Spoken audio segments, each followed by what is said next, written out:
Welcome to the Restoring Our City podcast. My name is Jobin, and we are excited to bring you another episode in our leadership series. And in this episode, we have a very special guest and a friend of Restoring Our City, Wesley Varghese, who is a great leader who's been a leader in the Chicagoland community for so many years, but he also brings a lot of great expertise and knowledge from the business world as a business development leader for his company. And he shares his unique perspective on leadership because he's actually moved halfway across the world and lives currently in Dubai. So he shares a lot of great leadership insight into being a leader in a completely different culture. So this is a great episode that I think has a lot of practical leadership lessons in it. And along with Wesley, we actually have Joel Varghese, who's my younger brother and fellow collaborator on the Restoring Our City podcast. And he is no stranger to living across the world, who's lived actually in Bangalore, India for a number of years. And so he shares his insight into being a leader in a cross-cultural context. And so this is a great practical leadership lesson from two great leaders. So we really hope you enjoy this episode. And as always, if you haven't already, please like and subscribe to the Restoring Our City podcast. You can find us on Spotify, Apple Podcasts, and you can watch the video version of this episode on YouTube.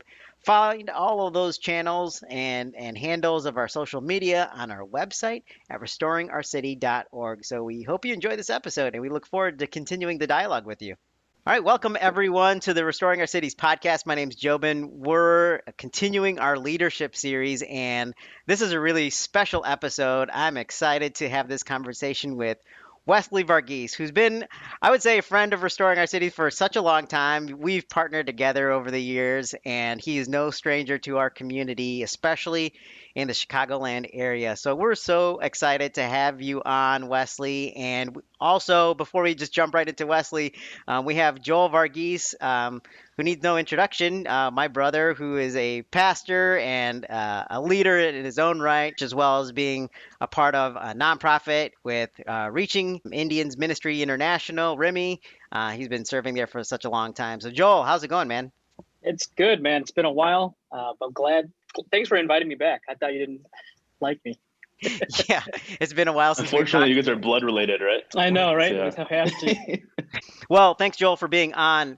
Specifically, why I really wanted Joel to be on this episode, too, is because you obviously have a lot of experience with international ministry and living abroad as well, which brings us to why I really wanted to invite our guest, Wesley Varghese, who's from the Chicagoland area, but currently lives in Dubai. So, Wesley, welcome to this week's episode. How are you doing, man?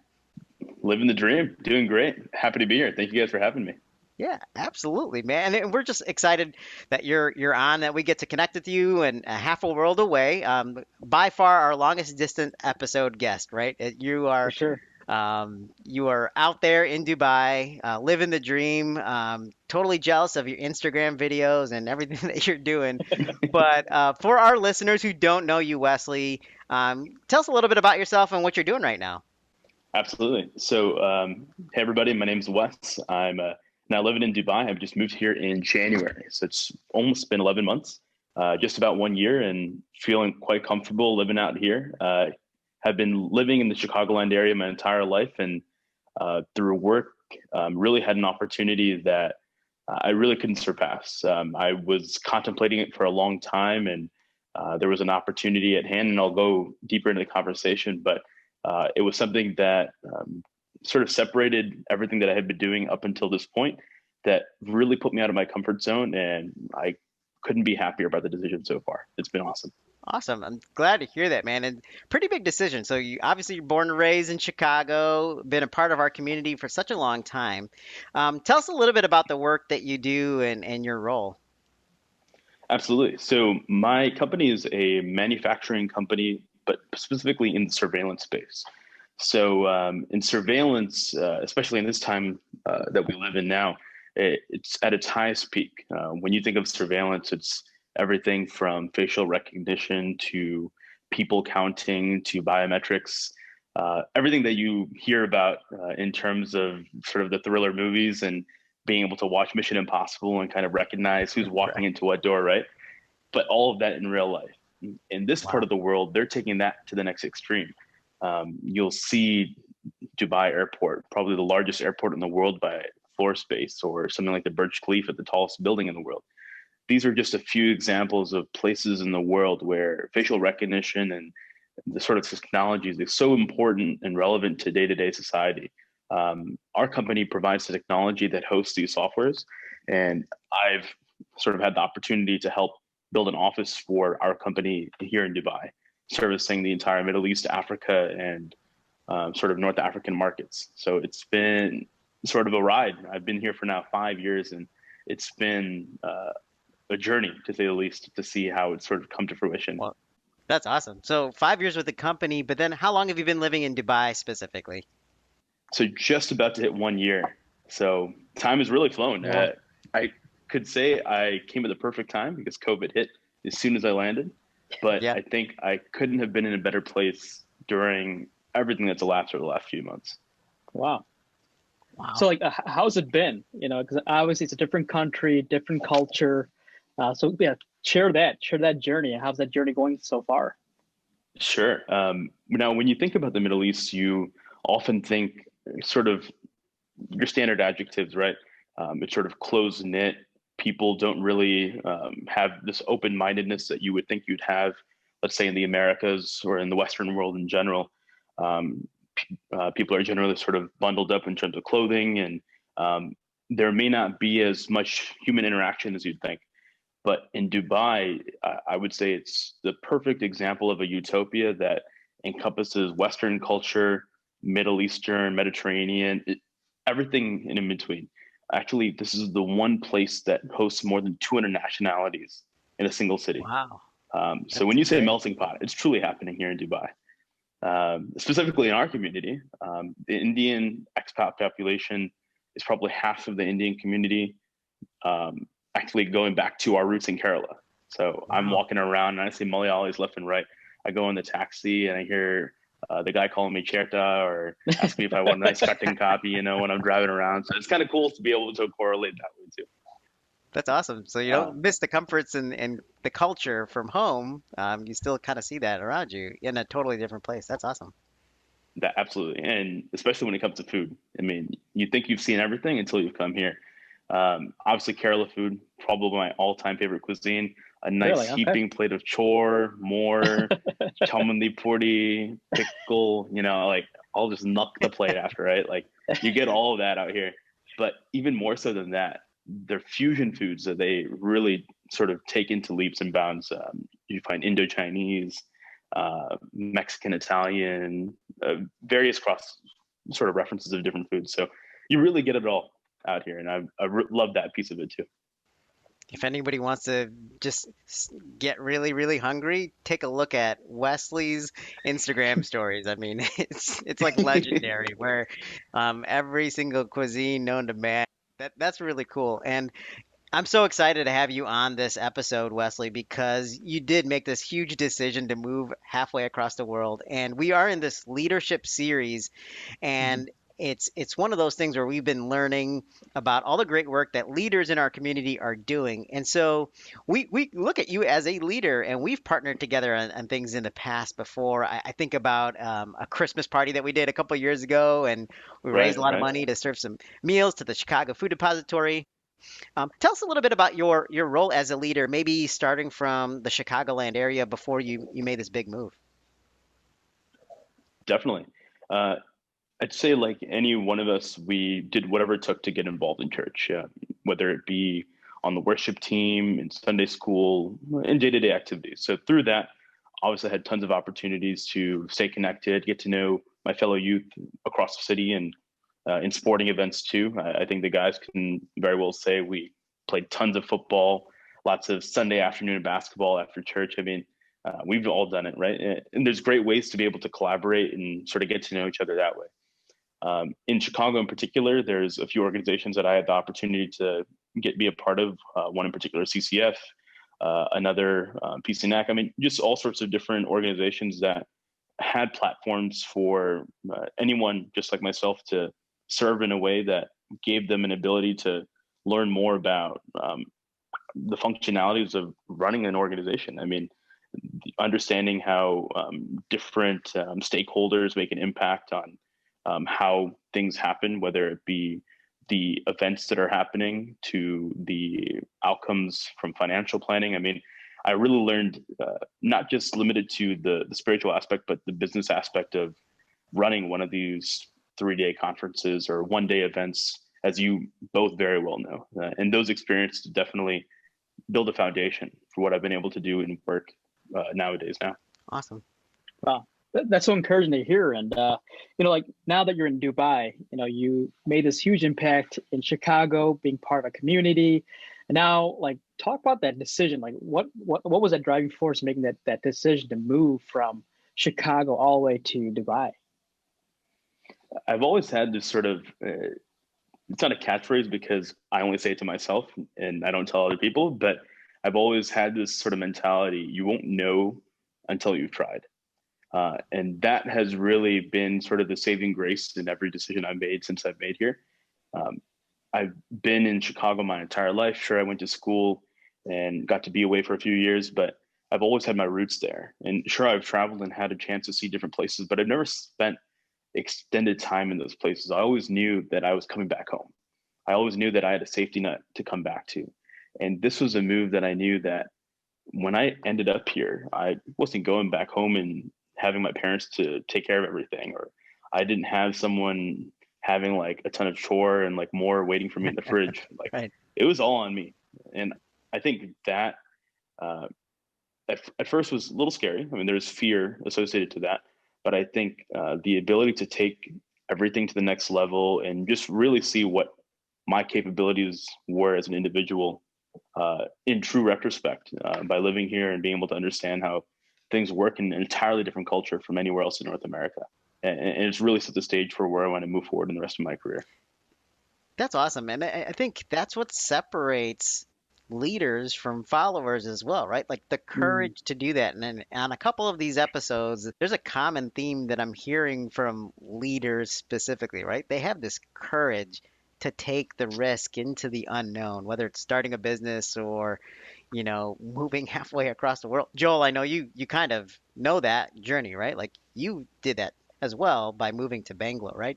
Was there an element of fear and Oh yeah. risk? Oh yeah, definitely. I mean, like Chicago's my home. Being born and raised in a different country, right? And you have your norms, you have your comforts, right? And but kind of like similar with like Wesley, like you want to experience something different, something new, and I always knew personally of being involved in missions and being involved in global ministry. And so, in order for me to kind of really experience that, I need to take myself out of my comfort zone. And so, yeah, in 2011 I moved to India, and though we're Indian, it was definitely a different ball game because we know India is very diverse, and the only That's right. exposure, the only exposure of India I had growing up was Kerala, and India is much more than it's more than Kerala, right? 1000%. Exactly. So 3 years I lived in India, and yeah, I mean, I think the first month I was like, what did I do? And I don't know if you felt that way, Wesley, but yeah, I had some fears like, man, did I make the right choice? I left a lot behind, but like, I don't know. Can you share a little bit about those fears, like that you actually felt, maybe the first month or the first couple of weeks? Definitely. I mean, there's a lot of things that I didn't recognize were real until I experienced them for myself. I think a lot of our fellow youth or those that might be in sort of the pre-teen, pre-college ages might feel a few of these.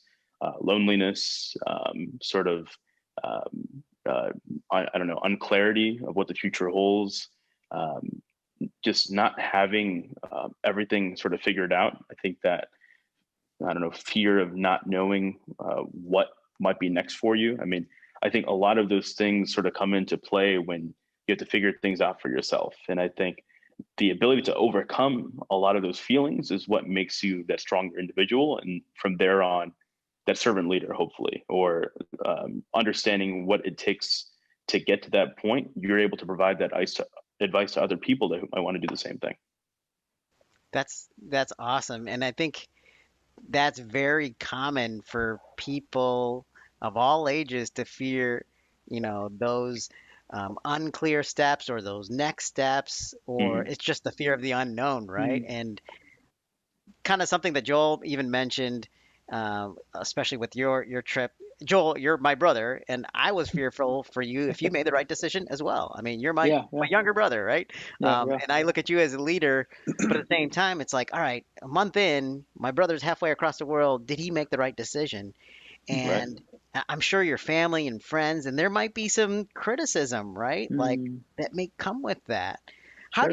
How do you actually overcome that, Wesley? In your experience, like were there naysayers kind of pushing you or dissuading you from taking the risk? Yeah, I mean, and sometimes it's as close to home as your family. I mean, it's not Sure. to say that they don't necessarily want the best for you, but that fear is also playing a part in what they think is going to happen in the future and what to expect. So I think you want to do everything you can to sort of take everybody's opinions and realizations with a pinch of salt, but at the same time, you have to make a decision that's best for you. You can't let anybody else decide or determine how you move forward. But at the end of the day, your family is family. You got to respect what they have to say because they know what's important for you. But at the end of the day, you find a way to sort of have that conversation, come to that realization, and move forward from there. Wow. I mean, so it's a huge, like, I like what you said, like, that's a decision that you have to make as an individual. And that actually helps you become a leader because you have to make decisions, right? And so, and I already see you as a leader because you have done so much in Chicago, but now living in Dubai, different country, how has this move even shaped your leadership qualities? Has it improved it? Just talk about that journey with us. I think it's the simple things, service, especially just Mm. appreciating everything from step A through Z.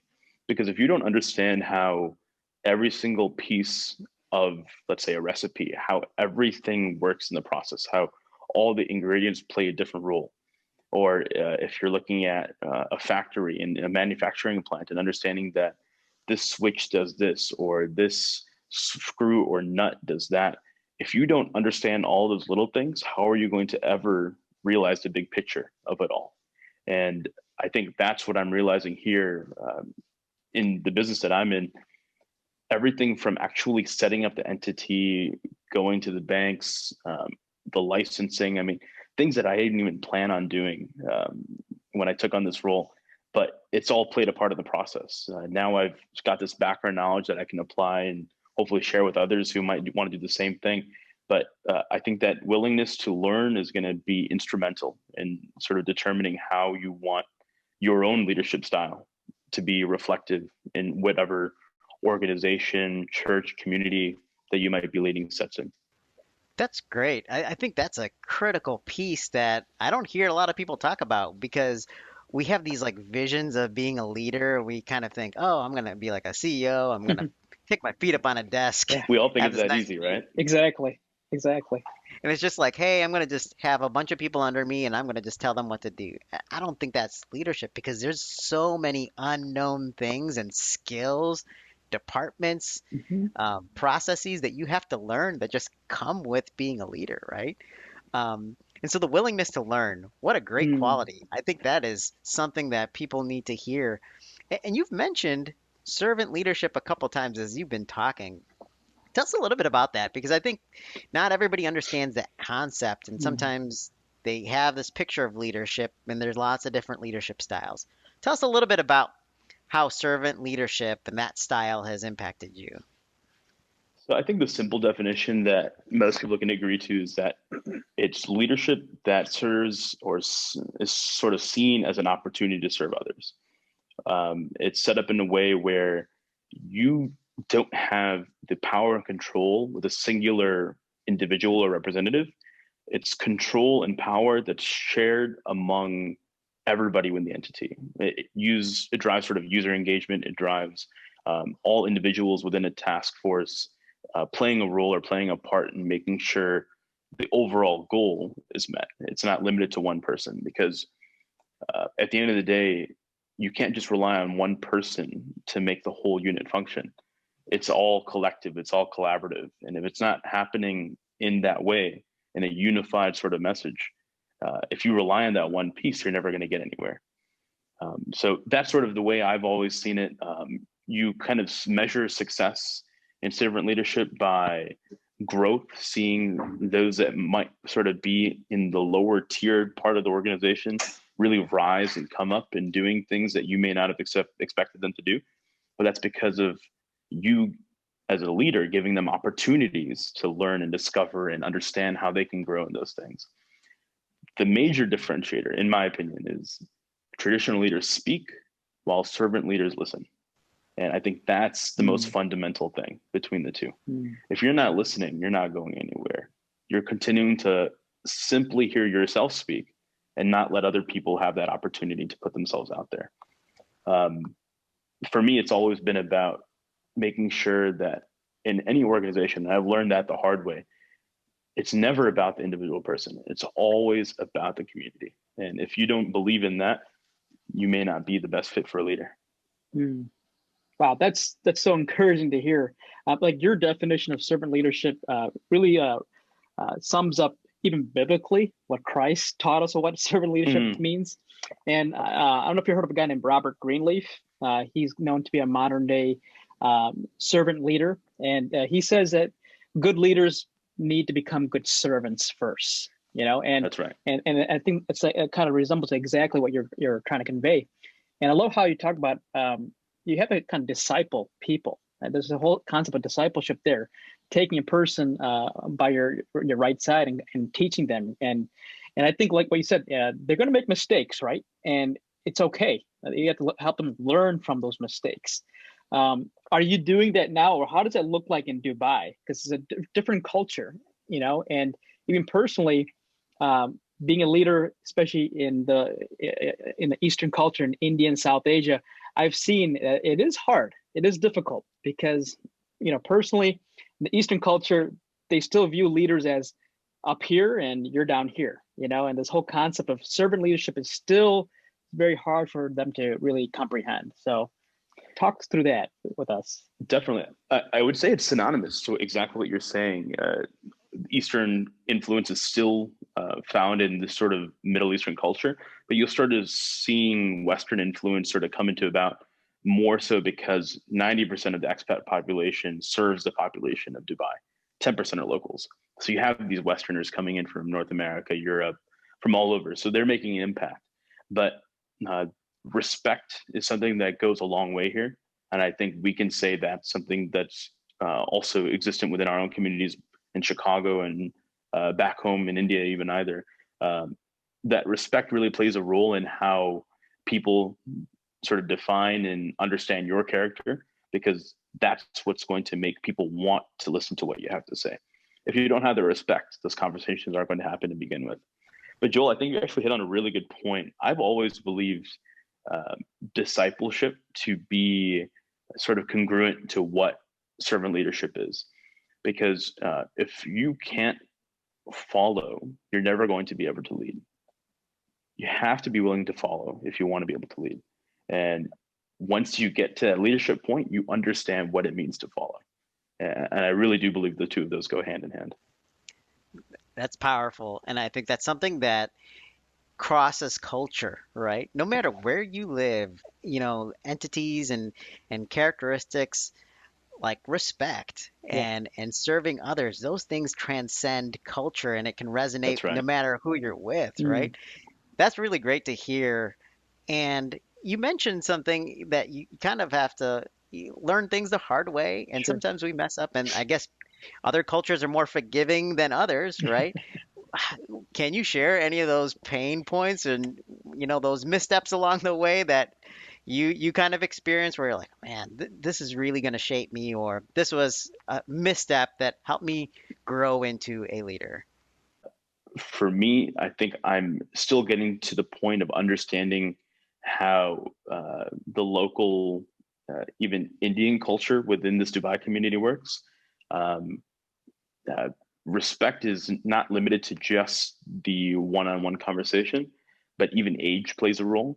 I have to remind myself that I'm only at this age. And when I'm surrounding myself with those that might have 25, 30 years of experience, my own opinions shouldn't, they can, but I have to respect the opinions of those that have actually done this thing for 30 or 40 years. Yeah. And that's existed in Western culture too, but here that sort of transcends anything that might exist. Somebody who's done this thing for a long time, their opinion that matters the most. And if you don't give yourself an opportunity to let those people share what they have to say, you're never going to learn yourself. It's what you said, Joel, earlier.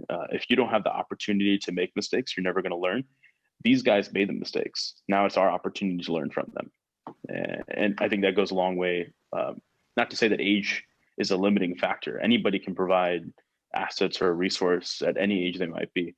But if you have experience, that really transcends anything that one can offer, more so than a graduate degree or some fancy undergraduate degree from fancy school. Experience, I think, matters the most, especially in corporate culture, from my experience. Yeah, that's wise of you to even be aware of that, right? In another culture, how they value some traits more than others. And I think that's super important for people to hear, especially for our listeners who are like listening to this and who may know you, Wesley, and folks Right. that don't, and they're trying to get into leadership and they hear some of these valuable lessons. What are some of those, I don't know, I guess pitfalls or dangers that you see, maybe the generation coming behind us and you see them making some of these mistakes? What are some of those things that you see coming down the pipeline and maybe ways to help them avoid some of those mistakes that maybe we've made? I think we can all agree that we've fallen into this digital world because of the way COVID's impacted our day to day. We're on Zoom, we're on FaceTime, we're texting, maybe more so than calling or seeing each other face to face. And during this time, I think I've learned the most value of what a face to face relationship and interaction truly means, not in the limited business world, but even the church community. Being able to go to church every Sunday and spend time with people. Uh, uh, Correct me if I'm wrong, Joel. I'm sure it says somewhere in the New Testament where the purpose of church is the community and the opportunity to spend time and fellowship together. Those are things that we lose during these Zoom sessions that last for 3 hours and listening to these people talk. I mean, I can't deny we have to have church. We have to stay connected, but that time of fellowship is something that is lost, and it impacts relationships that we have. In the business world, for me, there are people that simply won't work or collaborate with you if they don't know you, if they don't know your dog's name or your children's name, because they want to get to know you. They really want to know the real you, because if they don't know you, how can they trust you with what they hope to have you sort of supply and transition with whatever they might be working on in their own business? Well, that's such a great point you just made. I think having that personal connection, actually face to face is so important. And I've seen that with our organization with REMI, because for the past 26 years, Dr. Saji Lukos has been doing that. It just emphasized the importance of face to face. But now we're in an age where we're doing things through Zoom, and it's hard. And I think there's also a generation too. And so what I noticed too is a lot of our older partners, they don't like meeting on Zoom, and they want face to face. And I've learned that it's so important to know who you are as a person, because it builds trust. And I feel like sometimes our generation kind of missed that value. They kind of it's good and bad, but they want to get straight to the point. But I think it's good to just to get to know who are you. Like what kind of dog do you have? Like before we talk business, I want to know who you are, because you're right, that does build that trust. And I think as a leader, especially living on the other side of the world, I think culture plays a vital role in shaping those decisions. So like, I just want to ask you questions, because I know you're two different countries. Do you, because now you are considered an American, right? In Dubai. That's right. And do you find it difficult being a Western leader? Have you seen some the way you've communicated, the way you've led has caused some disruption or miscommunication? 1000%. You nailed it on the head. Here, the power of the passport really plays a part in your respect. It's unfortunate, but it's the reality. Simply the way you speak English, people know where you're from. And when people look at me, they assume I'm from like Kumbhanad. I'm this dark skinned guy with the grizzly beard, dresses up more so than a person that might come from there, but it's probably from there and doesn't really know any English or anything. They hear me speak in English and they're like, where the heck is this guy from? And those little things make a difference. The ability to articulate and being able to lead a conversation or be within a conference call, those things really make a difference. A small anecdote that I'll make, because of the time zone difference, it's difficult for me to be in touch with as many people. I know we were trying to arrange even this call, but I tried to find a gap to within the day to try to connect with as many people as I can from back home. And for me, that time is usually during the end of my day, around like 5 or 6 p.m., which is when people are going to work in the US, around like 7 a.m., 8 a.m. And I make it a point for that 1 hour, I'm going to pick at least 3 or 4 people in my phone book that I'm going to call that I haven't talked to in a long time. I make it a point where in my address book, I label everybody based on the city they're in. So I'll start and be like, okay, I'll focus on Chicago today. And I'll just pick 3 or 4 people, whether at some point had a close relationship with them and just call them, just sort of seeing how they're doing. I'll send them, shoot them a message beforehand saying, hey, I'm going to give you a call this time. Just want to see how you're doing. And just chit chat, just sort of see where they're at, how they're doing, trying to reestablish the relationship. Not because things have been tough to sort of keep up, but during COVID, I think it's easy to forget that we've had these relationships with people for so long, but you get lost in your own little world during this whole thing, And I think it's really important to be able to sort of maintain those relationships because you never know. You might run into them again. They might remember you and want to give you a call. I think those little things really matter. And it's human nature. We love human interaction. And any sort of engagement we can get, I think, goes a long way. I think what a perfect example of servant leadership. It's doing something for others and connecting with others without any kind of reciprocity, right? Without expecting anything. It's just to call you, just to see how you're doing, and just to build that connection. I think Wesley, you've done that with me, and we've connected, and it's crazy to think about. It's been a year since you've moved, and for all of our listeners who are hearing this or even just getting to know who Wesley is, just understand that even being a worlds away, it's you still have that connection and you still have that friendship and that human interaction with him, and you make that initiative to do that. And I think that exhibits the qualities of a leader. And I think that's one of the reasons why we wanted you on. Wesley, what's any of the lessons that you wanted to share on leadership to the next generations? What's something that they can take away that you really want to impart to them? I would say, there's a ton of things running through my mind, but I think it's really important to be ready to say yes and be ready to say no when the timing is right. And I think timing is everything, especially in this day and age. Sometimes you might think things are in his time or things are happening because of this particular season, but it's important to take the time and reflect on that because what you do now may not impact you 5 years from now, 10 years from now, not even 15 years from now, but maybe 30 years from now, it could totally change how you might be living or doing. It's really important that every decision you make, whether it be as a leader or even as a disciple, whatever it might be, Yes, those things can truly impact the whole trajectory of your life. And you have to be ready to face the consequences or the advantages, whatever it might be.